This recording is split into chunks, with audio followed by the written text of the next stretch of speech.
ஆண்டவராக இயேசு கிறிஸ்துவின் நாமத்தினாலே மீண்டும் ஸ்பிரிச்சுவல் சயின்ஸ் ஆன்மீக அறிவியல் என்ற நிகழ்ச்சியை நம்ம சந்திப்பதில் மிகுந்த சந்தோஷம். ஒவ்வொரு முறையும் நாம் கூடி வரும்பொழுது நிறைய விஷயங்களை பற்றி டிஸ்கஸ் பண்ணுறோம். குறிப்பாக அந்த தியாலஜி அப்படின்னு சொல்லக்கூடியதான இறையியலை குறித்து நம்ம பார்த்துக்கிட்டே வரோம். அதில் நிறைய பகுதிகளாக ஒவ்வொன்றாக பார்த்துக்கிட்டே வரோம். இன்றைக்கும் வேறொரு காரியத்தை குறித்து நம்மோடு சகோதரர் ரூபன் வந்திருக்கிறாங்க. அவங்க டிஸ்கஸ் பண்ண போகிறோம். அதுக்கு முன்னாடி நம்ம எப்பவும் சொல்கிற மாதிரி பிரதருடைய சேனல், நிறைய பேர் வந்து அந்த சேனல் சரியாக புரியல அப்படின்லான்றீங்க. கீழே லிங்க் கொடுத்துருக்குறோம். அது மட்டும் இல்லை, நம்ம சேனலை பற்றி கீழே இருக்குது, நீங்கள் போய் பாருங்கள், பிரயோஜனமாக இருக்கும். Praise lord. எப்படி இருக்கீங்க? நல்லா இருக்கு. நீங்கள் எப்படி இருக்கீங்க? கர்த்தரோட கிருபை, நல்லா இருக்கிறோம். கமெண்ட்ஸ் எல்லாம் பார்க்குறீங்களா கீழே? ஆமாம் பார்த்துட்ருக்கேன். என்ன சொல்கிறது கமெண்ட்ஸ் எல்லாம்? எப்படி படிக்கும்போது உங்களுக்கு என்ன ஃபீல் ஆகுது? காட்ஸ் கிரேஸ், அவங்களுக்கு காட்ஸ் ஸ்பிரிட்டோட கைடன்ஸில் அது போய் ரீச் ஆகுதுங்கிறது எனக்கு புரியுது. நிறைய பேர் நிறைய கரெக்ஷன்ஸ்லாம் சொல்கிறாங்க, இப்படி பண்ணலாம் அப்படி பண்ணலாம் நல்லாயிருக்கும் அப்படிலான்றாங்க. வருகிற நாட்கள் அந்த கரெக்ஷன்ஸையும் பண்ணலாம் நான் யோசிக்கிறேன். நீங்கள் என்ன நினைக்கிறீங்க? அதாவது தேவைப்படுற கரெக்ஷன்ஸை மட்டும் பண்ணிட்டா போதும் நினைக்கிறேன். ரொம்ப சந்தோஷம். நிறைய பேர் இதை பற்றி நிறைய விஷயம் டிஸ்கஸ் பண்ணுறாங்க, அவங்களே பேசிக்கிறாங்க. கமெண்ட்ஸ்குள்ளேயே 2-3 பேர்லாம் ஒருத்தர் கேட்கறதுக்கு இன்னொருத்தர் பதில் சொல்கிறாரு. நல்லா இருக்குது அதை பார்க்குறதுக்கு. சரி, இப்போ நம்ம நேராக நிகழ்ச்சிக்கு போவோம். இன்றைக்கி எதை பற்றி நம்ம பார்க்க போகிறோம்? So praise lord, thank you so much for your invitation once again. So last எபிசோட்லேருந்து நம்ம என்ன பார்த்தோங்கிறத ஒரு சின்ன ஒரு ப்ரீஃப் மட்டும் பார்த்துட்டு அதுலேருந்து நம்ம லாஸ்ட் எபிசோடில் நம்ம என்ன பார்த்தோம் அப்படின்னா, எப்படி ஆண்டவர் வந்து பிசாசனுடைய தலை நசுக்குனாரு, ஏன் பாவம் மன்னிக்கப்படுறதுக்கும் அவன் தலை நசுக்கப்படுறதுக்கும் என்ன சம்மந்தம் இருக்குது, அவர் எப்படி சட்டப்படி அவன் வந்து கடவுளை கொண்ட பழியை சுமக்கிறதுக்கு ஏதுவாக அவனை நடத்திட்டாரு அப்படிங்கிறதெல்லாம் வச்சு பேசணும். இதில் நான் புரிஞ்சுக்கிட்டது, அவனுக்கு வந்து முழு ரிடம்டிவ் பிளான் அவனுக்கு பிசாசுக்கு தெரிஞ்சிருக்குமான்னு கேட்டால் கட்டாயமாக தெரிஞ்சிருக்காது. அந்த ரெச்சிப்பினுடைய ரெச்சிப்பை எப்படி ஆண்டவர் கொண்டு வர போகிறார் மனுஷங்களுக்கு அப்படிங்கிறது கொஞ்சம் தான் அவனுக்கு புரிஞ்சிருக்குமே ஒழிய, அதுக்கு மேலே அவனுக்கு புரிஞ்சிருக்கிறதுக்கு வாய்ப்பு இல்லைங்கிற மாதிரி தான் நான் யோசிக்கிறேன். நிறைய பேர் என்ன நினைக்கிறாங்கன்னா, பிசாசுக்கு எல்லாமே தெரியும் அப்படின்ட்டு. ஒரு விஷயம் வந்து நான் வேதத்தை வச்சு நான் எப்படி பார்க்குறேன்னா, இப்போ ஒரு உதாரணத்துக்கு நான் சொல்கிறேன். இயேசு வந்து பெத்லகேமில் பிறந்துட்டார். அது யாருன்னு தெரியாததுனால தானே எல்லாரையுமே சேர்த்து மொத்தமாக கொள்கிறான். அப்போ இயேசுவை பற்றின பிளான் தெரிஞ்சிருந்தால் இயேசுவை மட்டும் அவங்க கொண்டு இருப்பான் இல்லையா? அப்போது பிசாசுக்கு வந்து கர்த்தர் எல்லாத்துக்கும் லிமிட் வச்ச மாதிரி அவனுக்கும் ஒரு லிமிட் வச்சுருக்கிறார். அவன் வந்து அன்லிமிட்டெட் அக்சஸ்லலாம் அவன் கிடையாது.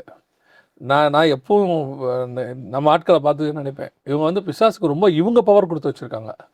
அவன் அப்படி செய்வான் இப்படி செய்வான். நீங்கள் அன்றைக்கி ஒரு எபிசோடில் அழகாக இருந்துச்சு, அவனும் சட்டத்திட்டத்துக்கு உட்பட்டு தான் வேலை செய்ய முடியும். ஆமாம் இல்லையா? சட்டத்துக்கு இதாக செய்ய முடியாதுல்ல. அதே மாதிரி தான் இந்த விஷயத்தை பொறுத்த வரைக்கும் பார்க்கும்பொழுது எந்த ஒரு காரியமும் அவனுக்கு 100% தெரிஞ்சிருக்கும். சிம்சோனுடைய முடிவு விஷயத்தை நீங்கள் எடுத்துக்கங்களேன் இல்லையா? அது பெலிஸ்தர் கடைசி வரைக்கும் தெரியல, பிசாசு சொல்லி கொடுத்துருக்கலாம்ல இல்லையா? ஸோ காட் வந்து ஒரு விஷயத்தை ரிவீல் பண்ணக்கூடாதுங்கிறத சட்டம் வரைக்கும் அவனையும் போட்டு தான் வச்சிருக்கிறார். அப்படி தான் நான் நினைக்கிறேன். பெர்ஃபெக்டாக சொன்னீங்க. இப்போ நீங்கள் சொல்லும்போது இன்னொரு பாயிண்ட் தோணுது. இப்போ அந்த சாஸ்திரிகள் பார்க்க வராங்கல்ல, நட்சத்திரம் தோணுதில்ல, சாஸ்திரிக்கு தெரிஞ்சது கூட இவனுக்கு தெரியல பாருங்க. ஏறுவதுக்கும் தெரியல, பிசாசுக்கும் தெரியல. ஆமாம். அதுக்கப்புறம் தான் ஏரோதாம ஏவி எல்லா குழந்தைங்களையும் கொல்ல வைக்கிறான்.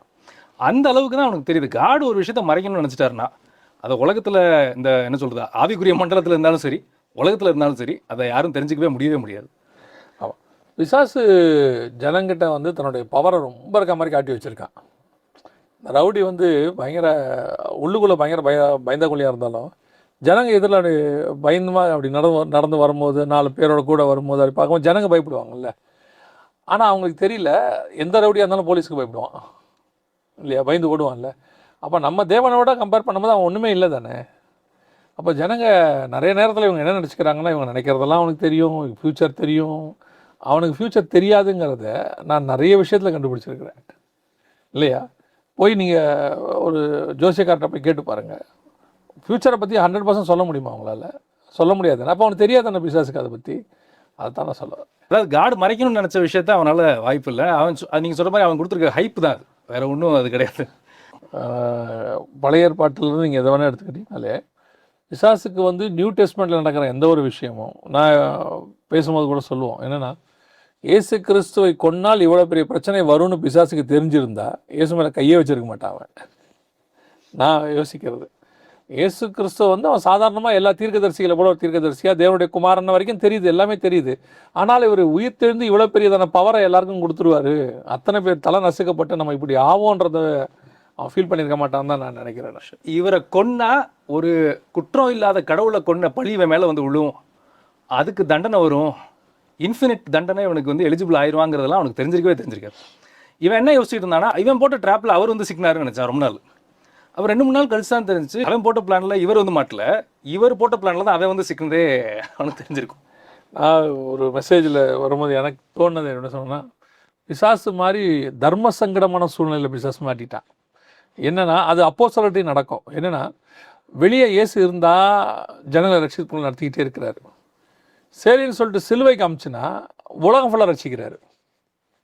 அதே மாதிரி அப்போஸ்தலர் பாருங்க, ஜெயிலுக்குள்ளே தூக்கி வச்சா ஜெயிலுக்கு அது திறந்துடும், அவங்கள அடைச்சி வைக்க முடியாது. வெளியே விட்டால் அத்தனை பேர் 5000 பேர் 3000 பேர் ரட்சிக்கப்பட்டுக்கிட்டு இருக்காங்க. இவங்களை என்ன செய்யறதுன்னே பிசாசுக்கு தெரியாது. வெளியே விட்டால் 5000 பேர் ரட்சிக்கப்படுவான், உள்ளே போட்டால் ஜெயில் கூட கதவை உடச்சிக்கிட்டு அதை தானே திறந்துடும். சரி, அப்படியே மீறி ஈரிய காவல்கள் போட்டால் ஜெயில் தலைவர் ரட்சிக்கப்பட்டுருவான். இவங்களுக்கு என்ன பண்ணுறதுனே தெரியாது. ஸோ பிசாசுக்கு வந்து எதுவுமே அவ்வளோ சுகத்தில் இவங்களை அப்படி பண்ணாங்க அதெல்லாம் அவனுக்கு ஒன்றும் தெரியாது. கொல்லவும் அழிக்கவும் வருகிறான். அவனோட டார்கெட் ஒன்றே ஒன்று, இவங்களை எப்படி நரகத்துக்கு கொண்டு போகலாம், அவ்வளோதான் விஷயம். பிரில்லியன்ட்லாம் அவன் கிடையாது. பிரில்லியண்ட்டாக இருந்தால் அவன் இந்த வேலையை பண்ணியிருக்க மாட்டான். பிரில்லியண்ட்டாக இருந்தால் அவன் ஏன் தேவனை எதிர்க்கிறான்? இப்போ இதை ஒரு இன்ட்ரடக்ஷனாக சொல்லிவிட்டு அடுத்த இப்போ இதுக்குள்ளே போவோம். இவங்க என்ன யோசிக்கிறாங்கன்னா, ஒரு சாரார் இப்போ நம்ம பேசும்போது இப்போ வந்து இதை பற்றி பேசிகிட்டு இருக்கும்போது ஒரு சாராருக்கு என்ன பெரிய கொஸ்டின், அவங்களால ஏற்றுக்கவே முடியாத ஒரு விஷயம் என்ன அப்படின்னா, கடவுளை எப்படி மனுஷன் கொல்ல முடியுமா, அது எப்படி கடவுளை கொல்ல முடியும் அப்படின்னு கேட்டால் அவங்க இன்னொன்று கேட்பாங்க. நான் ஒருத்தர்கிட்ட முந்தைய ஒரு டைம் சொல்லியிருக்கேன். நான் ஒருத்தர்கிட்ட பேசும்போது அவர் வந்து ஏன் நீங்கள் வந்து இந்த சாட்சி சொல்கிற கூட்டத்தில் போய் சேர்ந்தீங்க அப்படின்னு சொல்லும்போது அவருக்கு வந்து பேசினவங்க ஒருத்தர் சொல்லியிருக்காங்க, இங்கே பார்த்தீங்களா ஏசு கிறிஸ்து யாரையோ பார்த்து ஜெபம் பண்ணார், இப்போ இவரோட அவர் தானே பெரியவர், இவரே அவர் கடவுள்னு கூப்பிடுறாரு, இவர் எப்படி கடவுளாக இருப்பார் அப்படிங்கிறது தான் இவங்க கேட்குற கொஷின். 2 கொஷின். ஒன்று வந்து ஜெபம் பண்ணுறதுனால இவர் கடவுள் இல்லைங்கிற ஒரு ஸ்டான்ஸுக்கு இவங்க வராங்க. இன்னொன்று வந்து பார்த்தீங்கன்னா, கடவுளை எப்படி சாகடிக்க முடியும், கடவுளை எப்படி மனுஷன் கொல்ல முடியுமா அப்படிங்கிறது வந்து இந்த பீப்புளுக்கு புரிஞ்சிக்கவே முடியல. நிறைய நான் நம்ம விளக்கம் பார்ப்போம். நான் எப்படி ஃபீல் பண்ணேன்னா, ஆவிக்குரிய கண்ணு திறக்காமல் இதெல்லாம் தெரிய வர வாய்ப்பே இல்லைன்னு நான் நினைக்கிறேன். கர்த்தர் எவனுக்கு வெளிப்படுத்த சித்தமாக இருக்கிறாரோ அவனுக்கு வெளிப்படுத்துகிறார். சிலருக்கு வந்து நம்ம எக்ஸ்பிளனேஷன் கொடுப்போம், அதை கூட ஒரு சில ஆர்கியூமெண்ட் தான் பண்ணுவாங்க. நான் பார்க்குற அளவுக்கு நான் சொல்கிறேன். இப்போ அப்போ கர்த்தரோட இருதயம், கர்த்தர் யார் இருதயத்தை திறக்கிறாரோ அவங்களுக்கு அது ஈஸியாக போகுதுன்னு நான் நினைக்கிறேன். ட்ரூ, நீங்கள் சொல்கிறது ட்ரூ. அதாவது நீங்கள் இதுக்கு எர்லியராக பார்த்த மாதிரி ஒரு சில விஷயங்கள் அவர் ரத்தம் சிந்தினாதான் ரிடப்ஷன் கொண்டு வரணுங்கிற காரணத்துக்காக ஒரு பலியான ஒழிய யாரோ இவரை ஏமாற்றி கொலை பண்ணியோ இல்லாட்டி வந்து இவங்க பிளானில் அவர் சிக்கியோ அப்படிலாம் அவர் சாகவே இல்லை. That is a perfect plan of God. ரொம்ப தெளிவாக சொல்லிகிட்டே இருப்பார். நான் போவேன், இப்படி அடிப்பாங்க, என்ன உதப்பாங்க, ஒப்பு கொடுப்பாங்க, 3ஆம் நாள் உயிரோடு எழுந்திருப்பேன். அதாவது இவர் வந்துட்டு அது ஒரு பிளானுங்கிறத அவர் ரொம்ப அழகாக செய்வார்.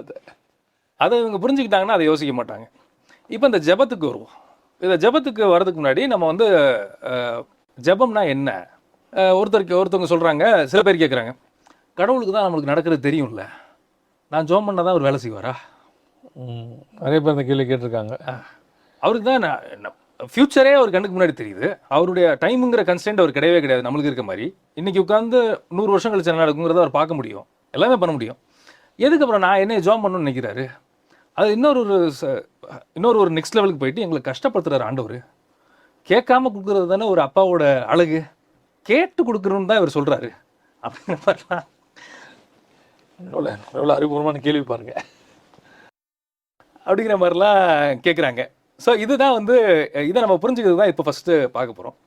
இதை புரிஞ்சுக்கிறதுக்கு இதுக்கு முன்னாடி பண்ண இதே ஸ்பிரிச்சுவல் சயின்ஸில் 6th எபிசோடில் இந்த அட்டானமிங்கிறத பற்றி பேசணும். சுயாட்சிங்கிறத ஏன் கொடுத்தாரு, அதுலேருந்து ஆரம்பித்தோம்னா தான் இந்த ஜபங்கிறதுக்கு அடுத்தது நம்ம போக முடியும். இப்போ ரீசெண்டாக ஒன்று நடந்துச்சு.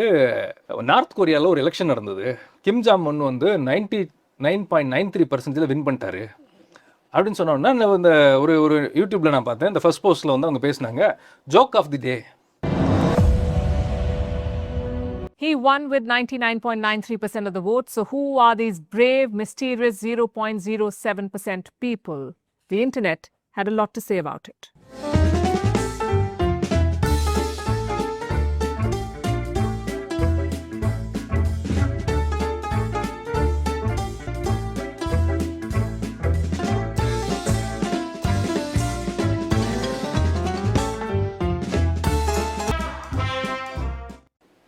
ஏன் அப்படின்னா அந்த எலெக்ஷனில் அவர் மட்டும்தான் இருப்பார். எஸ் நோன் இருக்கும். 99.93% மக்கள் அது பண்ணிட்டாங்க. இதில் என்னென்னா அந்த மீதி 0.07 இருக்காங்க இல்லையா, அவன் நிலைமை என்ன ஆச்சு? இல்லை அந்த போஸ்ட்டில் நான் என்ன படித்தேன்னா, அந்த 0.07 இருக்குல்ல, அது யார் முதல்ல, யார் அப்படி ஓட்டு போட்டவன் யார் அப்படின்ற மாதிரி. ஏன்னா அப்படி ஓட்டு போட்டு அந்த ஊரில் உயிரோடு இருக்க முடியவே முடியாதுல்ல. கரெக்டு. அப்படி அந்த போஸ்ட்டில் நானும் பார்த்தேன் அதை. ஸோ இப்போ வந்து இதை வந்து எலெக்ஷன் இவங்க சொல்கிறாங்க. ஆனால் இது எலெக்ஷனான்னு கேட்டால் கிடையவே கிடையாது. ஏன்னா இன்னொரு ஒரு ஆப்போனண்ட்டே அங்கே இருக்க மாட்டார். இவரோட பேர் மட்டும்தான் பேரட்டில் இருக்கும். எஸ்ஸா நோவா, நோண்டு போட்டால் நீங்கள் சொன்ன மாதிரி எத்தனை பேர் உயிரோடு இருக்க முடியும் அப்படிங்கிறது அடுத்த கேள்வி. யார் நோண்டு போட்டாங்கிறதையும் அங்கே கண்டுபிடிக்க முடியும். அந்த மாதிரி தான் அவன் சிஸ்டமே வச்சுருக்கான். இதை பார்த்து உலகமே நகசிச்சு. இதை நம்ம இப்போ வச்சுக்கோ, இதுதான் காடு வந்து மனுஷனுக்கு கொடுத்த அட்டானமி. அந்த கெட்ட மரத்தை ஏன் வச்சாரு, நல்ல மரத்தை ஏன் வச்சாரு அப்படிங்கிறது நம்ம இதுக்கு முன்னாடி நிறைய டைம் பேசியிருக்கோம். இது வந்து சூஸ் பண்ணுறதுக்கு நம்மளுக்கு அதிகாரமே கொடுக்காம அட்டானமியாக மனுஷன் கொடுக்கறதுல மீனிங்கே கிடையாது.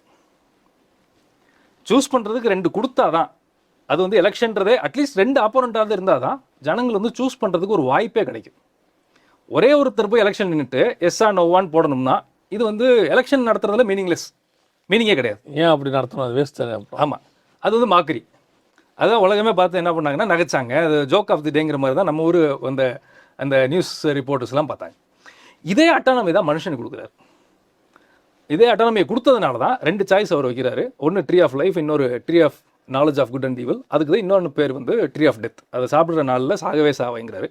மரணத்தையும் ஜீவனையும் உங்களுக்கு முன்னாடி கொடுக்குறேன், மரணத்தை சூஸ் பண்ணாதீங்க, ஜீவனை சூஸ் பண்ணுங்கிறாரு. பாவம் செய்கிறவன் இன்னும் பாவம் செய்யட்டும், நீதிமானாக இருக்கிறவன் இன்னும் நீதிமானாக இருக்கட்டும் ரெவலேஷன் சொல்கிறார். இது அக்ராஸ் தி பைபிள் நம்ம இதை பார்க்குறோம். இது என்ன, இதோட ஃபவுண்டேஷன் என்னன்னு பார்த்தீங்கன்னா, we are in the image of God. Image of காடுங்கிறது அட்டானமி. அந்த அட்டானமியை இமேஜ் ஆஃப் காடுங்கிற ஸ்டேட்மெண்ட்டில் தான் நம்ம டிரைவ் பண்ணுறோம். நம்மளுக்கு 100க்கு 100 சுயாட்சி, என்னை ஆண்டு கொள்கிற அதிகாரத்தை என் கையில் கொடுத்துருக்காரு. இப்போ ஏன் இதை நம்ம இங்கே பேசுகிறோம் அப்படின்னு யோசிக்கும்போது இப்போ கொஷின் கேட்பாங்க. இப்போ நீங்கள் வந்து ஜெபத்துக்கும் இதுக்கும் என்ன சம்மந்தம் அப்படின்னு கேட்கும்போது, ஜெபம்னா என்ன அப்படிங்கிற டெஃபினேஷனை ஃபஸ்ட்டு பார்த்துருவோம். பிலிப்பியர் 4:6 பார்ப்போம். நீங்கள் ஒன்றும் கவலைப்படாமல் எல்லாவற்றையும் குறித்து உங்கள் விண்ணப்பங்களை ஸ்தோத்திரத்தோட கூடிய ஜெபத்தினாலும் வேண்டுதலினாலும் தேவனுக்கு தெரியப்படுத்துங்கள். இது எனக்கு தெரிஞ்ச வரைக்கும் இது வந்து one of the primary definitions of prayer. Prayer என்றால் என்ன, ஜெபம்னா என்னன்னு நம்ம ஒருத்தர் கேட்டார் அப்படின்னா கடவுளுக்கு நான் தெரியப்படுத்துறது. இப்போ அடுத்த கொஸ்டின் வரும், ஏன் நான் சொல்லி தான் அவருக்கு தெரியுமா, சொல்லாமலே அவருக்கு தெரியுமே அப்படிங்கும்போது, அப்போ இன்னும் கொஞ்சம் இந்த டெஃபினேஷன் அவன் ஃபைன் பண்ணும்போது கடவுளுக்கு என்னுடைய தேவையை நான் சொல்கிறது தான் ஜெபம். அவருக்கு தெரியும், ஆனால் நான் சொல்கிறதுக்கு பேர் தான் நம்ம ஜெபம் அப்படின்னு இந்த வசனத்தை வச்சு நான் புரிஞ்சுக்கிறேன். இப்போ இதில் என்ன கொஸ்டினா, இது எதுக்கு தெரியணும், நான் எதுக்கு சொல்லணும் அப்படின்னு கேட்கும்போது, இந்த அட்டானமின்னு நம்ம ஒன்று பேசணும் இல்லையா, தன்னாட்சி சுதந்திரம். தன்னாட்சி சுதந்திரத்தோட இன்னொரு பரிமாணம், இன்னொரு டைமென்ஷன் நம்ம யோசிக்கும்போது, என்னுடைய விருப்பம் இல்லாமல் காடால் எனக்கு ஒன்று செய்யவே முடியாது, செய்யக்கூடாது. அதுதான் நம்ம வெளிப்படத்தில் பார்ப்போம். 3:20 பார்ப்போம். இதோ வாசற்படியில் நின்று தட்டுகிறேன், ஒருவன் என் சத்தத்தை கேட்டு கதவை திறந்தால் அவனிடத்தில் நான் பிரவேசித்து அவனோடைய போஜனம் பண்ணுவேன், அவனும் என்னுடைய போஜனம் பண்ணுவான். காடு எதுக்கு கதவை தட்டணும்? அவர் தான் எல்லாருடைய இருதயத்தில் வந்து சந்திரிக்கலாமே, ஏன் வந்து கதவை தட்டணும்? ஏன் அப்படின்னா நம்மளுக்கு இந்த டெஃபினேஷன், இந்த அட்டானமிங்கிற டெஃபினேஷன், தன்னாட்சி சுதந்திரங்கிற டெஃபினேஷன் வச்சு பார்க்கும்போது என்னுடைய விருப்பம் இல்லாமல் என் லைஃபுக்குள்ளே வந்து தலையிடுறதுக்கு ஒரு உரிமை கிடையாது. ரொம்ப ஒரு 2-3 இடத்துல நீங்கள் கவனிச்சு பார்த்தீங்கன்னா, ஒரு குஷ்டரோகி வரும்போது கேட்பார், நான் உனக்கு என்ன செய்ய வேண்டும் என்று இருக்கிறாய் அப்படின்னு. ஒரு பார்வை இல்லாதவர் வந்து கேட்பார், தாவீதின் குமாரனை எனக்கு இறங்கும், உனக்கு என்ன வேண்டும் அப்படிம்பார். ஏன் அவருக்கு தெரியாதா, அந்த இடத்துல அவருக்கு என்ன வேணுன்றது தெரியாதா அப்படின்னு பார்க்கும்பொழுது அவனுக்கு வந்து 2 சாய்ஸ் இருக்குது அந்த இடத்துல. நான் பார்த்த வரைக்கும் அந்த இடத்துல அவன் என்னை பொறுத்த வரைக்கும் அந்த பர்த்திமை வந்து ஒரு அற்புதமான பார்வையற்றவர். ஏன் அப்படின்னு கேட்டால், அது வரைக்கும் போன யாருக்கிட்டேயும் ஒரு பார்வை கேட்டிருக்க மாட்டார், எல்லாத்தையும் காசு தான் கேட்டிருப்பார். இயேசுநாதர்கிட்ட மட்டும்தான் பார்வை கேட்டார், காசு கேட்கல. ஸோ ஹீ நோஸ் யாருக்கிட்ட எதை கேட்கணும் அப்படின்னு. அப்படியே இயேசுநாதருடைய இடத்துல இருந்து பார்த்தா எல்லார்கிட்டையும் காசு கேட்டவர் இவர். எங்கிட்ட நீ என்ன கேட்குற, உனக்கு என்ன வேண்டும்? அவன் சொல்ல, எனக்கு பார்வை அடைய வேண்டும். அப்போது உனக்கு என்ன வேணுங்கிறது தெரிஞ்சுக்கிறது உனக்கு இருக்குது, அதை எங்கிட்ட சொல்லணுங்கிறது வந்து சட்டம். நம்ம எதிராளி ஒருத்தர் நிற்கிறான் இல்லையா, அவன் வந்துட்டு என்ன பேசிஸில் இப்போ அவனுக்கு நீங்கள் அதை செஞ்சீங்க, அவன் உங்களை கேட்டானா? அவன் அப்படி கேட்க போகிறதில்ல, சொல்கிறேன், கேட்கவும் வாய்ப்பு இருக்குது. சொன்னால் யோபோடைய விஷயத்தில் சொல்லும் போது அவனை சுற்றி நீர் எல்லாத்தையும் வேலி அடைக்கவில்லையா, அதனால தான் அவன் உங்களை தூஷிக்க மாட்டேங்கிறான், எல்லாத்தையும் எடுத்து பாருங்கள் தூஷிக்கிறானா இல்லையா அப்படின்ற ஒரு சஜஷன் அந்த இடத்துல அந்த குழந்தை வைக்கிறான்ல. அந்த மாதிரி இப்போது இளையகுமாரன் வந்து அப்பா கிட்ட கேட்கும்போது என் சொத்தை கொடுன்னு சொல்லும் போது அப்பா கொடுக்குறார். ஸோ அந்த கேட்க வேண்டும் என்பது வந்து ஒரு சட்டம். அந்த சட்டத்தின் அடிப்படையில் தான் நான் உனக்கு அதை கொடுக்க முடியும். உங்களுக்கு என்ன தேவை என்பதை பரமபிதா அறிந்திருக்கிறார். எனக்கு தெரியும் எனக்கு. பட் உன் தேவை என்பதை நீ டிசைட் பண்ணணும். உனக்கு வந்து கார் வேணுமா இல்லை பரலோகம் வேணுமாங்கிறத நீயே டிசைட் பண்ணிக்க. அதை பரலோகத்துக்கிட்ட நம்ம கேட்கும் பொழுது எதிராளியாலேயோ பங்காளியாலேயோ அதை வந்து என்ன செய்ய முடியாது, நம்மளை எதிர்க்க முடியாது. அவனே கேட்கல பரலோகம், எதுக்கு அவனை கொடுத்தீங்கன்னு கேட்டால் நான் அதை அப்படி தான் பார்க்குறேன் இந்த இடத்துல. பெர்ஃபெக்டாக சொன்னீங்க. இதுதான் இந்த சட்டம். இப்போ இந்த அட்டானமிங்கிறது இதுதான் வந்து லா ஆஃப் காடோட இம்ப்ளிகேஷனில் ஒன்று. அட்டானமிங்கிறது மனுஷனுக்கு கொடுத்துருக்காரு. ஏன் விருப்பம் இல்லாமல் என்கிட்ட அவர் வேலை செய்யக்கூடாது. ஸோ அப்படி கேட்குறது தான் ப்ரேயர். அப்படி கேட்குறது தான் ஜெபம். சட்டப்படி, கடவுளுடைய சட்டப்படி என் விருப்பத்தை கடவுள்கிட்ட போய் நான் சொல்லி தெரியப்படுத்தி அதை வாங்கி அவர் ரெக்கார்ட் பண்ணிவிட்டு எனக்கு தேவையானதை செய்கிறார். இதுதான் சட்டப்படி அவர் செய்ய முடியும். பத்சேபால் பார்க்க வராங்க இல்லையா தாவீதை, வரும்போது தாவீது பத்சேபால் ஒரு கேள்வி கேட்பார், உனக்கு என்ன வேண்டும் அப்படிம்பார். ஒரு மனைவி கணவனை பார்க்க வரும்பொழுது அந்த கேள்வி அவருடைய அவசியமே இல்லை. ஒரு ரூம்குள்ளே மனைவி வராங்க, அவர் இப்போ உடம்பு சரியில்லாமல் இருக்கிறாரு, பார்க்க வராங்க, என்ன வேண்டும் அப்படின்னா, நான் ஏன் உங்களை பார்க்க வரக்கூடாதா அப்படின்னு தான் இப்போ இருக்கவங்களாம் கேட்பாங்க. ஏன் உங்கள் ரூமுக்கு நான் வரக்கூடாதா அப்படின்னு தான் கேட்பாங்க. ஆனால் ராஜாவை பார்க்க வரும்பொழுது அது வந்து ஒரு புரோட்டோகால், அதான் சட்டம். இப்போ அந்த அம்மா வந்தது சாலமோனை ராஜா பார்க்கறது, அது ஒரு ஜெபம் இருக்குங்க. அந்த ஜெபத்தை கேட்கும்போது ராஜா கிட்ட வரும்பொழுது அது கணவனாக இருந்தாலும் அந்த சட்டத்தின்படி தான் கேட்க வேண்டும். அதை அதன் அடிப்படையில் தான் இது வருதுன்னு நான் நினைக்கிறேன் இல்லையா? எக்ஸாக்டாக சொன்னீங்க. ஸோ இப்போ என்னென்னா, ஒருவேளை இப்போ நான் ஜெபம் பண்ணாமல் இருக்கேன் அப்படிங்கிறதுக்கு என்ன அர்த்தம்னா, என் விஷயத்தில் நீங்கள் தலையிடாதீங்கிறத நான் இன்டைரக்டாக சொல்கிறேன். நான் ஜெபம் பண்ணாமல் இருக்கிறேன், நான் ஜெபம் தேவையில்லைன்னு நினைக்கிறேன், நான் எதுக்கு ஜெபம் பண்ணுற மாதிரி நம்ம நிறைய கேட்குற மாதிரி கேட்குறதுக்கு அர்த்தம், இன்டைரக்ட் இம்ப்ளிகேஷன் என்ன அப்படின்னா, என் விஷயத்தில் நீங்கள் தலையிடாதீங்க, என் விஷயத்தை எனக்கு பார்த்துக்க தெரியும் அப்படிங்கிறதா இன்டைரக்டாக நம்ம சொல்கிறோம் ஜெபம் இல்லாமல். குடும்பத்தில் வரும்போது ஃபேமிலியில் மாமனார் மாப்பிள்ளைக்கு எதுவும் கேட்காம செஞ்சுருவார். நாளைக்கு ஒரு பிரச்சனை வரும்போது, நான் அன்றைக்கி உனக்கு பைக் வாங்கி கொடுத்தேனேண்ணா, நான் உனக்கு கேட்டேனாம்பார். அது கொஸ்டின் ஒன்று வரும் இல்லை, நானாக கேட்டேன், அவராக தானே செஞ்சார், எடுத்துகிட்டு போய் சொல்கிறேன், நான் உனக்கு கேட்கல. இந்த பதில் வர நிறைய வாய்ப்பு இருக்குது. இதை நீங்கள் இதோ ஒரு ஜுடிஷியராக எடுத்துக்கங்க. இப்போ வந்து ஒரு போலீஸ் ஸ்டேஷனுக்கு போகிறாரு ஒருத்தர், 2 பேர் இருக்காங்க, ஏன்னு ஒருத்தர் இருக்காரு, பீண்டு ஒருத்தர் இருக்காரு. இவங்க 2 பேருக்குள்ள பிரச்சனை. போலீஸ் ஸ்டேஷனில் போய் அந்த இன்ஸ்பெக்டரை பார்த்தோம், அங்கே சப் இன்ஸ்பெக்டரை பார்த்தோம், எல்லா பிரச்சனையும் சொல்கிறாங்க. அடுத்து அவர் என்ன சொல்லுவார்னா, எழுதி கொடுங்க அப்படிம்பார். ஒருவேளை அவர் எழுதி கொடுக்காம இவங்க ஏதோ ஆக்ஷன் எடுத்து திரும்ப அதே இவங்க 2 பேரும் பிரச்சனை சால்வ் ஆகிட்டு, நான் தான் எழுதியே கொடுக்கல, நீங்கள் எப்படி ஆக்ஷன் எடுத்தீங்கன்னு கேட்டால், நாங்கள் எங்கே சொன்னோன்னு கேட்டால் அதுக்கான ஒரு ப்ரோட்டோகால் வேணும் இல்லை? அது ஆமாம், இதுதான் வந்து கடவுளுடைய சட்டம்.